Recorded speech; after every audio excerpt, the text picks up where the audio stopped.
En esta práctica de la asignatura de química, vamos a realizar una valoración volumétrica complexométrica para determinar la dureza del agua del grifo. A modo muy general, lo que haremos será tomar una muestra o cantidad bien determinada del agua del grifo del laboratorio de la universidad.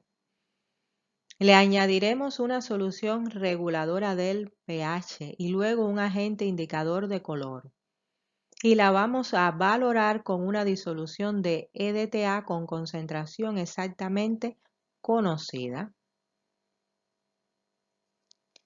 Se harán dos valoraciones. La primera valoración será a pH 10 para determinar la dureza total de la muestra de agua, la cual equivaldría a la determinación de las concentraciones de los cationes calcio y magnesio del agua.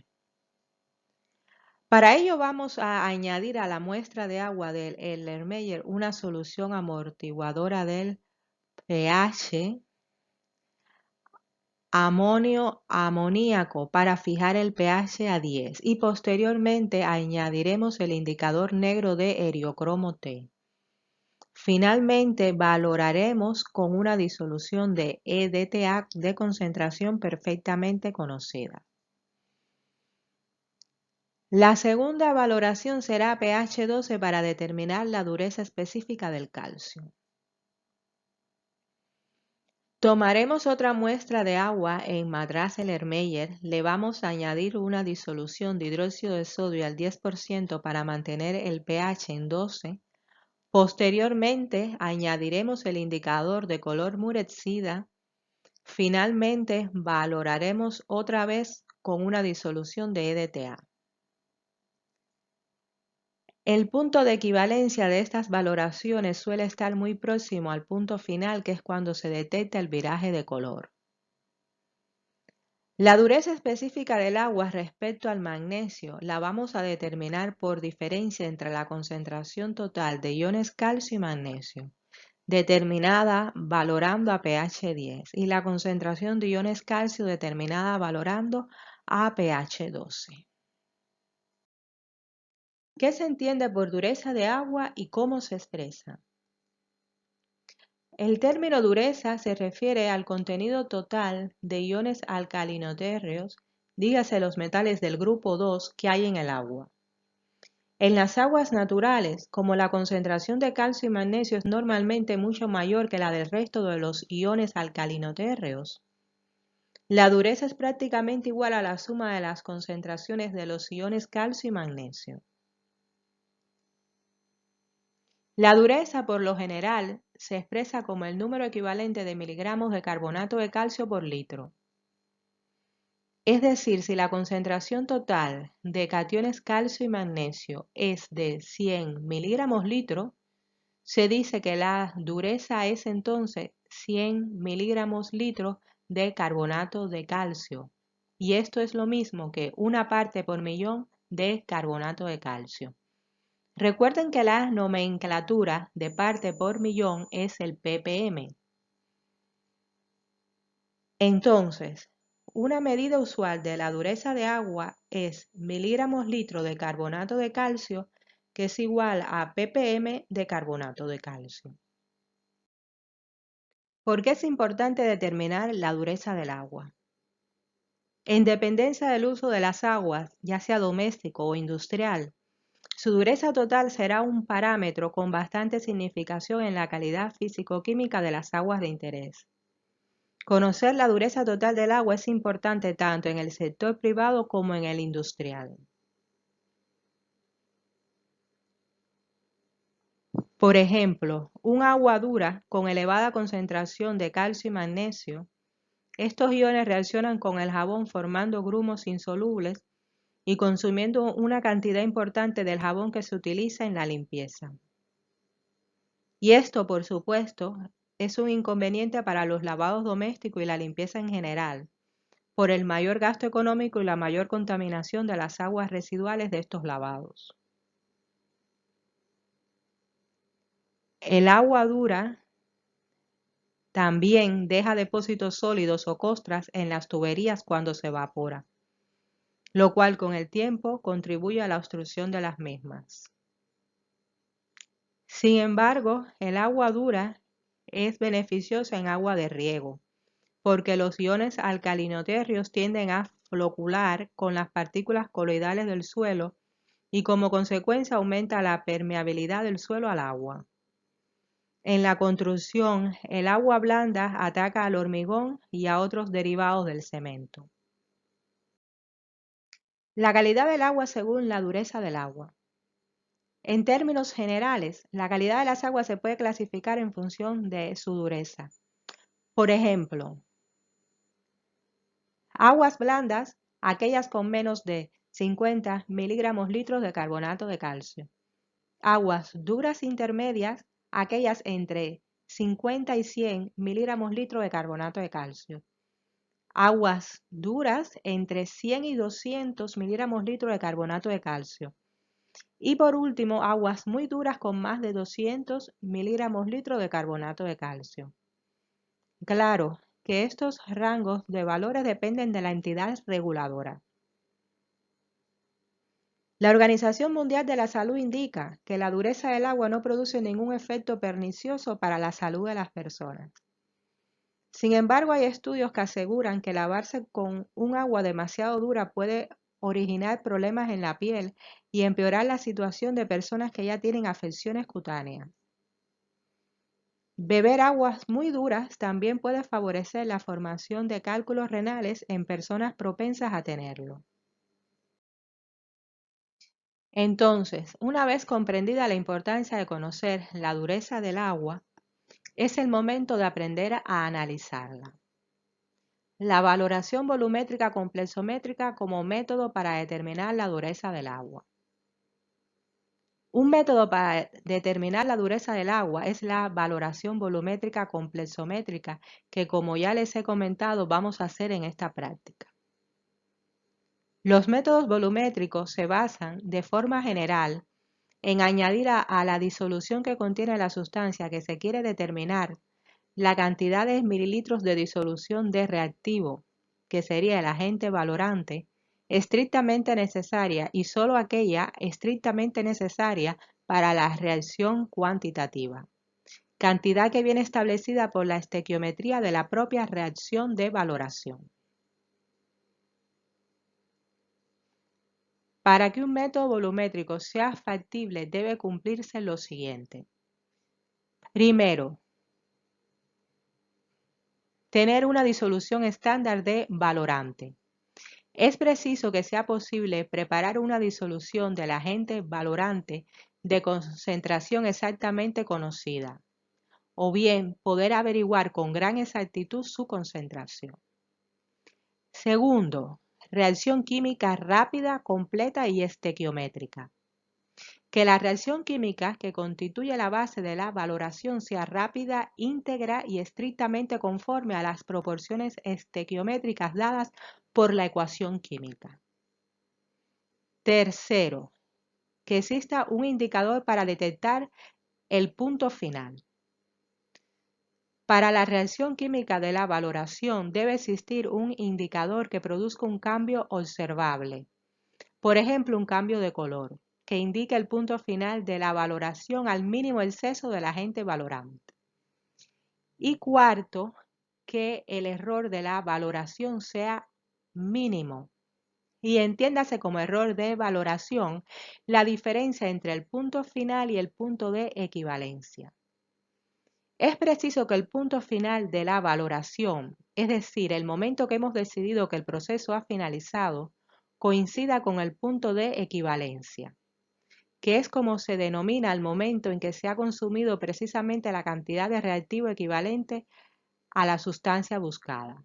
En general, el punto final es puesto en evidencia añadiendo un indicador, es decir, una sustancia auxiliar que descubra el mínimo exceso de disolución de agentes valorantes gracias a un cambio de coloración manifiesto. Material de laboratorio empleado en una valoración volumétrica. Los métodos volumétricos requieren de 3 medidas exactas.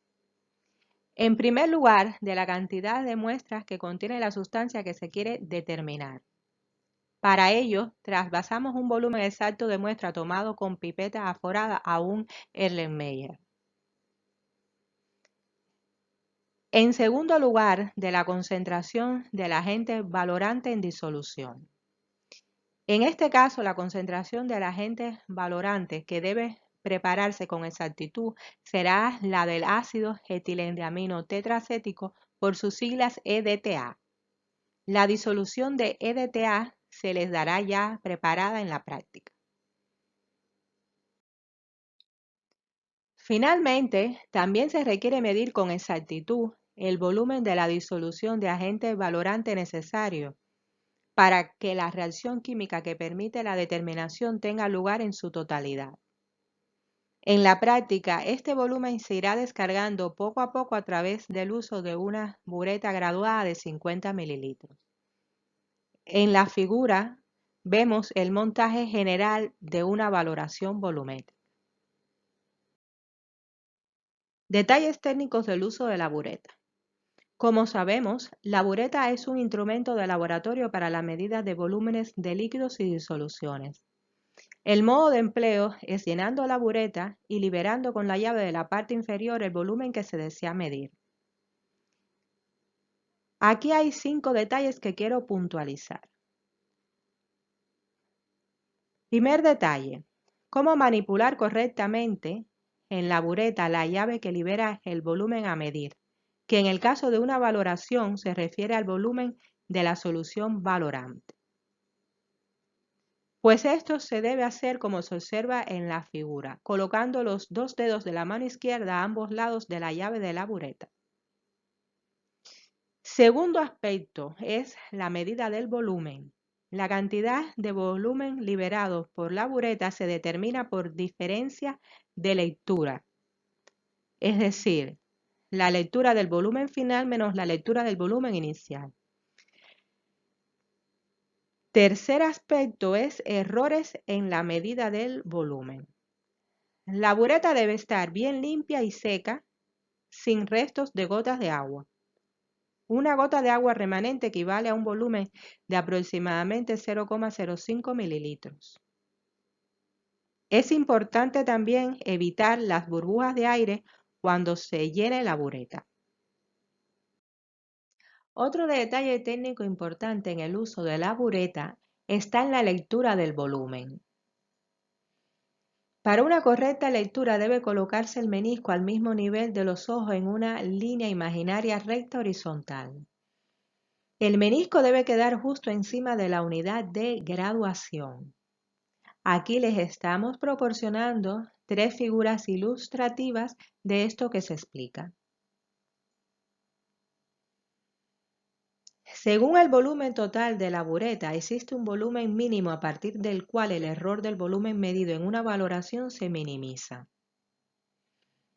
Para garantizar que estamos midiendo un volumen superior al volumen mínimo de nuestra bureta, haremos en la práctica una valoración inicial exploratoria de la muestra de agua para saber el volumen consumido y ajustarlo si fuera necesario diluyendo la concentración del agente valorante EDTA. Acerca del volumen mínimo necesario al liberar en una valoración y el volumen adecuado a consumir durante una valoración. Para que el cálculo de la concentración a determinar sea lo más exacto posible, según el volumen total de la bureta existe un volumen mínimo a partir del cual el error se minimiza. Y esto queda muy bien representado en esta gráfica. En este caso, para una bureta de 50 mililitros, el volumen mínimo es de 10 mililitros. Es decir, sería recomendable que el volumen mínimo requerido para hacer una valoración con una bureta de 50 mililitros sea superior a 10 mililitros. Y por lo tanto, mientras mayor sea el volumen consumido, pues menor es el error. Como se observa en la gráfica, el error en la medida tiende a cero con el incremento del volumen. Para minimizar este error en la práctica, hacemos primero una valoración inicial exploratoria de la muestra de agua y si el volumen consumido es menor de 10 mililitros, diluimos la disolución del EDTA de forma tal de consumir volúmenes entre 20 y 30 mililitros. Hablemos un poco del ácido etilendiamino tetracético EDTA. Como podemos ver en la estructura del EDTA, tenemos muchos hidrógenos lábiles susceptibles a cambios de pH. Ver en la figura los hidrógenos lábiles en negrita. Para abreviar en la estructura y simplificar la escritura de las ecuaciones, se suele representar toda la parte orgánica como Y. De esta forma, esta estructura quedaría denominada como H6Y, todo con carga 2 más. El EDTA tiene la característica que su estructura depende mucho del pH. Así, en dependencia del pH, tendremos las especies estas. Se suele comercializar mucho la sal disódica del EDTA. De hecho, la solución de agente valorante en esta práctica se ha preparado a partir de la sal disódica del EDTA. El EDTA es un agente acomplejante o quelatante con una gran capacidad para formar complejos de coordinación de alta estabilidad con muchos metales multivalentes. Como dijimos, el EDTA tiene la característica que su estructura depende mucho del pH. El EDTA, al ser un ácido, se va disociando, perdiendo protones e hidrógenos con el aumento del pH. Así, a pH ácidos, todo lo que tendremos será la especie completamente protonada. Y a pH básicos, la especie completamente disociada o deprotonada. Es justamente esta variación de la estructura con el pH lo que favorece la formación preferencial de unos u otros complejos frente a determinados cationes metálicos.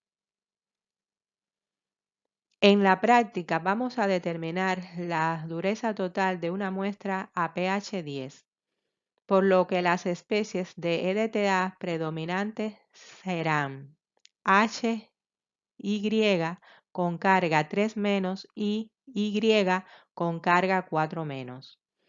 Para determinar la dureza específica del calcio, trabajaremos con una muestra pH 12, donde la especie de EDTA predominante será el anión cuatrivalente, es decir, Y con carga 4 menos. El indicador negro de eriocromo T.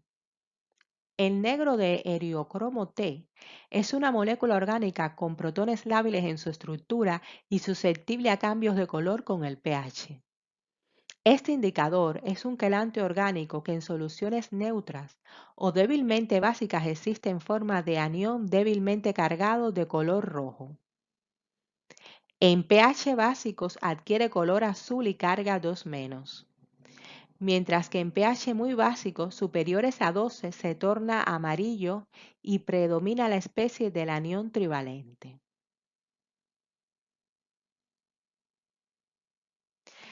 El negro de eriocromo T tiene la propiedad de formar complejos de coordinación con metales divalentes. Esta característica lo ha hecho útil como indicador en valoraciones complexométricas. Este indicador forma compuestos quelatos de color rojo. La quelación va acompañada del desplazamiento de protones de hidrógeno. El intervalo de pH de trabajo de este indicador está entre 9 y 11. En este intervalo el color del indicador libre es azul y los complejos con muchos cationes metálicos son de color rojo vino, tal como vamos a ver en la práctica de laboratorio.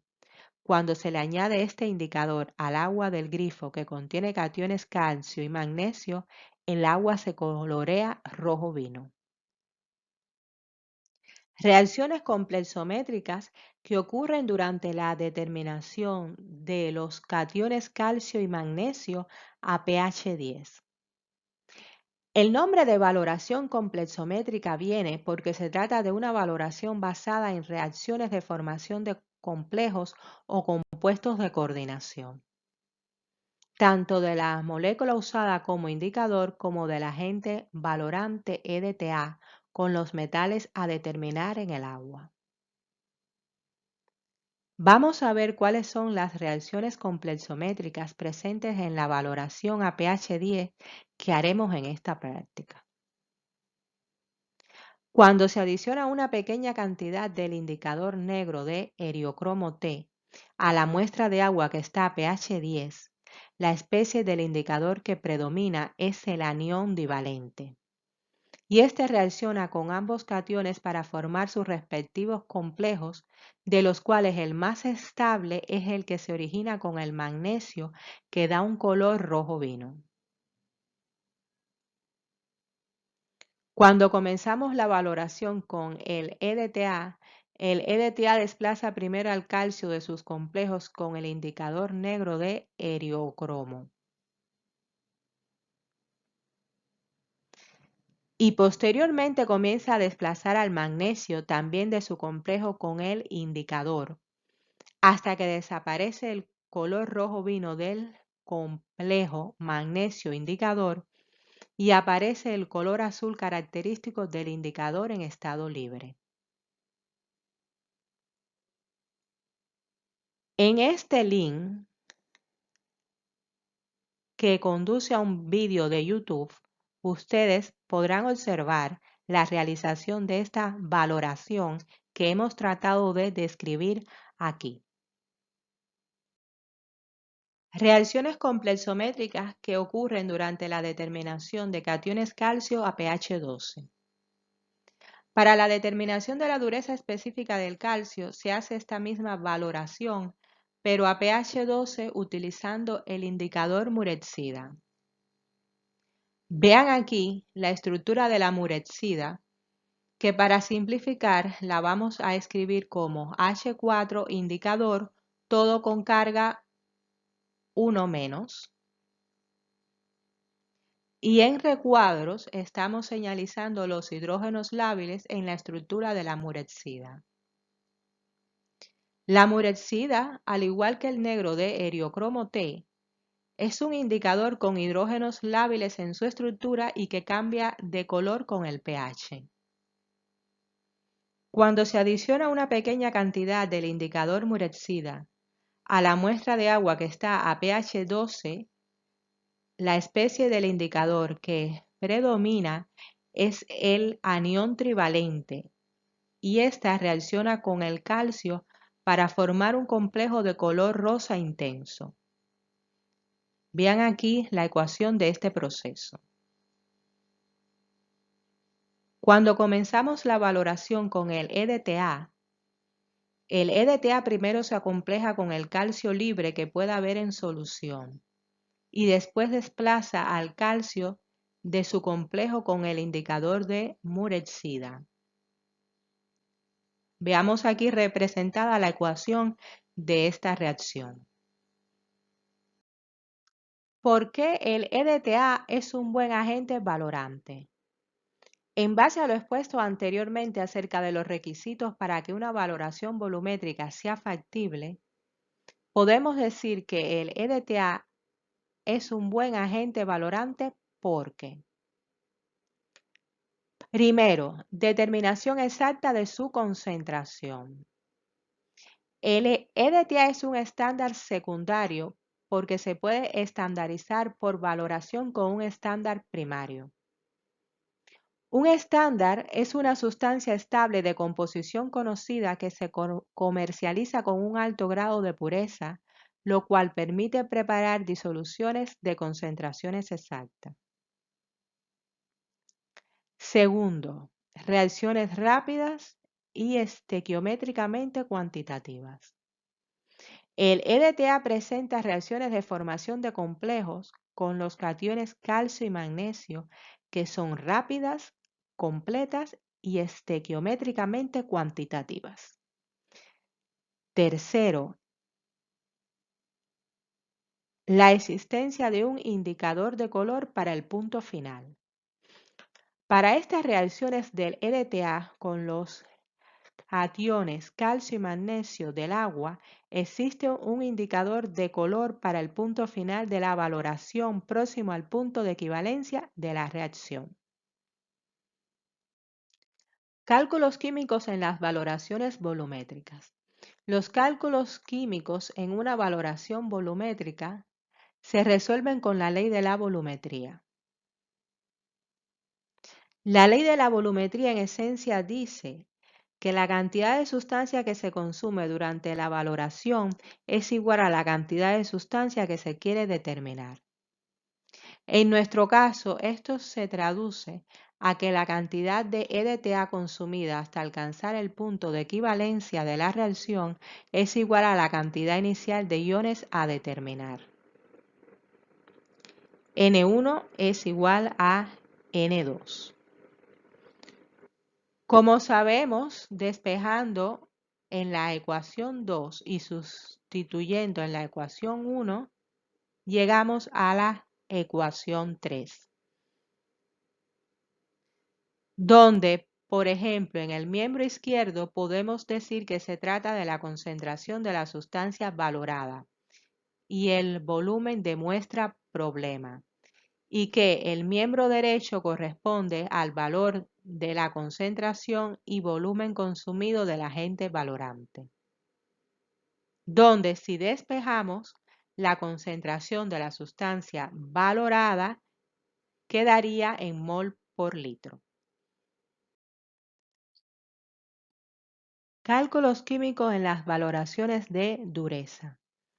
En una valoración volumétrica donde estamos determinando dureza total del agua o dureza específica de calcio o magnesio, este valor de C1 será la concentración total de los cationes calcio y magnesio si se valora a pH 10, o será la concentración de los cationes calcio si se valora a pH 12.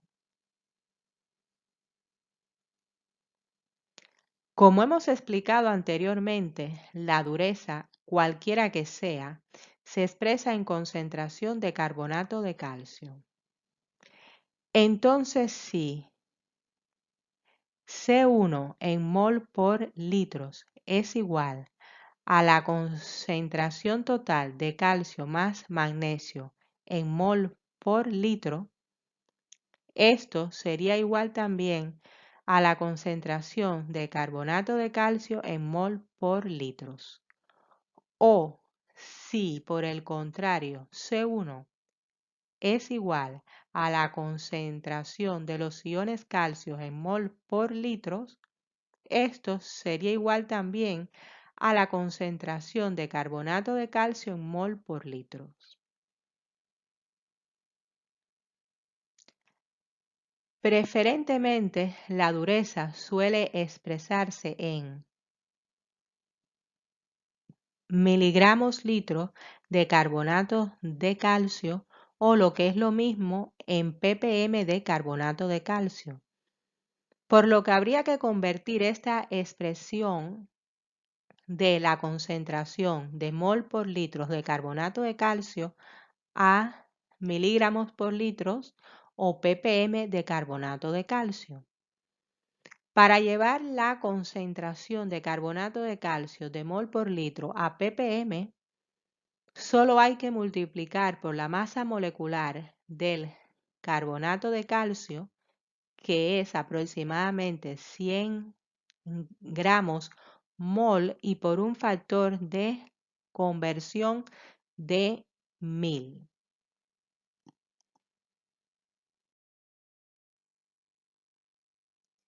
Veamos un ejemplo. Si una muestra inicial de 25 mililitros de agua a pH 10 en una valoración con EDTA 0.01 molar, consumimos 15 mililitros del agente valorante, el cálculo de la dureza del agua será como sigue. La concentración del carbonato de calcio será igual a la concentración del EDTA, que hemos dicho que es 0.01 molar, por el volumen de EDTA consumido durante la valoración, que son 15 mililitros, dividido todo por el volumen inicial de la muestra, que son 25 mililitros. Si hacemos números, la concentración del carbonato de calcio quedaría en 0.006 mol por litro.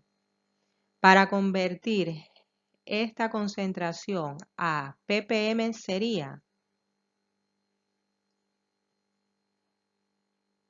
multiplicar este valor de 0.006 mol por litro por la masa molecular del carbonato de calcio, que son 100 gramos mol, por el factor 1000 de conversión, que es el factor que nos permitirá llevar de gramos a miligramos.